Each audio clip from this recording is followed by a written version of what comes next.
Hi, my name is Ashish, and in this video we will see what is Microsoft Defender for Storage.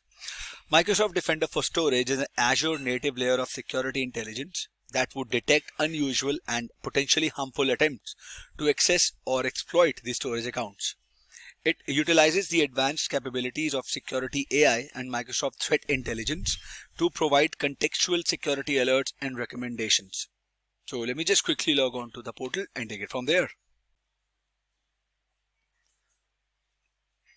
I'm logged on to the portal and we are on the previous screen where we left in the previous video. So same way you would come under environment settings, you will select the subscription Defender plans and you would see how you can enable the Defender for Storage by just turning on this toggle switch. Now security alerts are triggered when anomalies in activity occur. The security alerts are integrated with Defender for Cloud and sent via email to subscription administrators with details of suspicious activity and recommendations on how to investigate and remediate threats. Now there are some benefits of Microsoft Defender for Storage. It provides the Azure native security. Like with one click, Defender for Storage will protect the data stored in Azure Blob, Azure Files, and data lakes. Alright, and then it has a rich detection suite which is powered by Microsoft Threat Intelligence. The detections in Defender for Storage cover the top storage threat such as anonymous access, compromised credentials, social engineering, privilege abuse, and malicious content.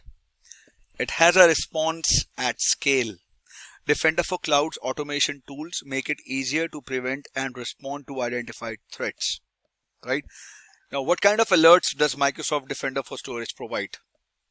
Security alerts are triggered when there is a suspicious access pattern, such as successful access from a Tor exit node or from an IP considered suspicious by Microsoft, or there are some suspicious activities such as anomalous data extraction or unusual change of access permissions, or there is an upload of malicious content such as potential malware files based on hash reputation analysis or hosting of phishing content. Now to give you a brief of what is hash reputation analysis for malware, right? So to determine whether an uploaded file is suspicious, Defender for Storage uses hash reputation analysis supported by Microsoft Threat Intelligence. The threat protection tools don't scan the uploaded files. Rather, they examine the storage logs and compare the hashes of newly uploaded files with the hashes of known viruses, trojans, spyware, and ransomware. When a file is suspected of containing malware, Security Center displays an alert and can optionally email the storage owner for approval to delete the suspicious file. To set up this automatic removal of files containing malware indicated by hash reputation analysis, deploy a workflow automation to trigger on alerts containing potential malware uploaded to a storage account. I hope this video was informative for all of you guys. If you have any further queries, please mention them in the comment section and I'll see you guys in the next video. Thank you. Have a good day.